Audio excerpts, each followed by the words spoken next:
nah, I stay in the house more often because I ain't trying to die. And like, they just made me want to do better. I agree with Emily Dickinson in the last night that she lived, when she said we notice smallest things overlooked before. Because once you die, people remember you, like they pick out the small things that you did and they commemorate you for them. And before, and while you were still living, like they probably wouldn't have never looked into it. India's question.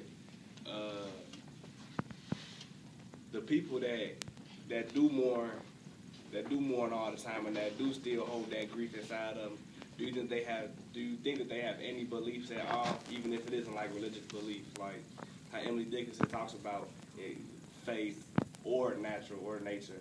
Like they could think that so you got people that think that death is natural and that it's just like a part of life. So once it happens, you cry a little bit and then you move on. You have people that think that once somebody dies, they go into a better place, so that you could rejoice for that. But the people that sit and mourn and just fester it all inside and have a bunch of grief inside of them, you think those people have beliefs? Do those people have any beliefs at all? I think that the people that do that, they do have a belief, but it's just hard for them to accept the fact that their loved one passed away.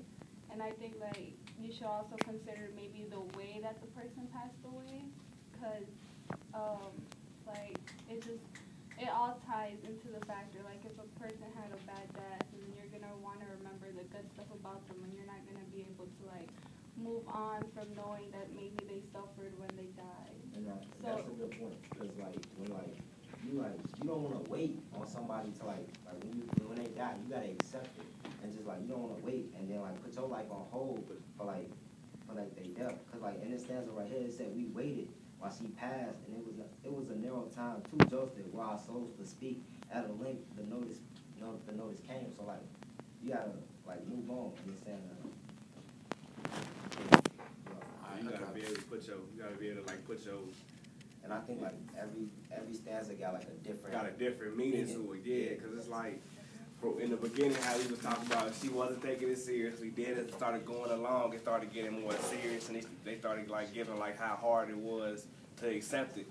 But then she started giving how she was accepting it. So yeah, every stanza in the last night that she lived kind of do mean something different. All right, Lorenzo, why do you think when people like die, that's most important to you, why do you think people like choose to change, but like when they were living, they was doing all that type of bad stuff? Why do you think that?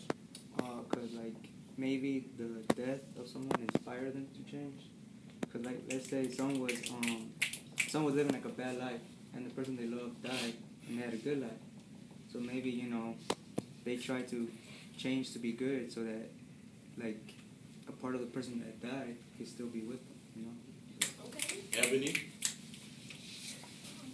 Speaking on that point, like, if I knew somebody and I hung out with them every day, like, doing things that I wouldn't consider good, and they died doing something that we do all the time, like, I wouldn't be willing to do the same thing again, thinking that I might die doing that same thing all the same for the same. Will, what about you, Will?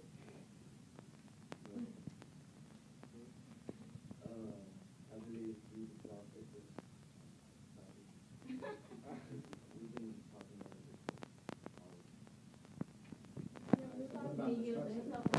You got a new topic?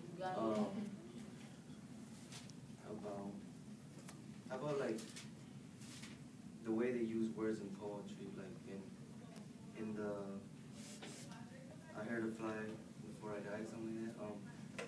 And then the last little lines it uses like words that it doesn't actually have like the correct sound. It says, "I could not see to see." Like, can we make any meaning of that? Wordplay. I think when the author said I could not see to see, like she can't physically see in order to see what's really going on. Like she can't see to see. Like, how can I put this? Like, if you're really blind, like like she's dead, so obviously she can't see. So she can't see in order to see what's going on. I think that's what the opposite is. Like she can't see. So like if you got goals or something, so like your goals like it's like figurative.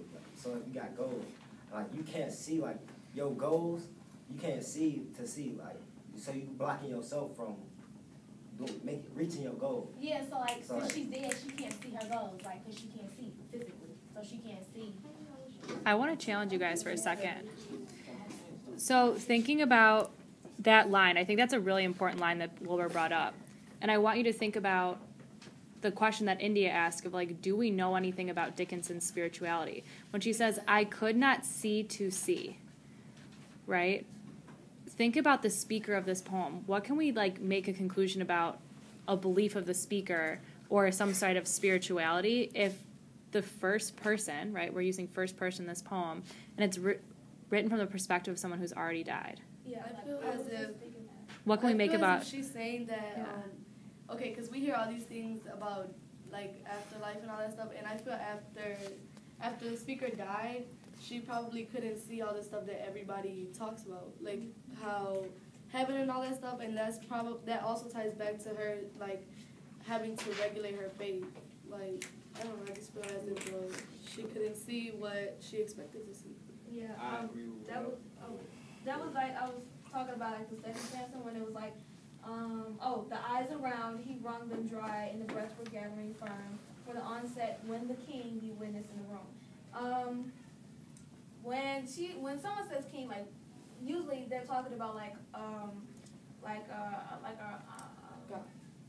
God or someone, probably not exactly God, you know, like someone of higher faith, high power.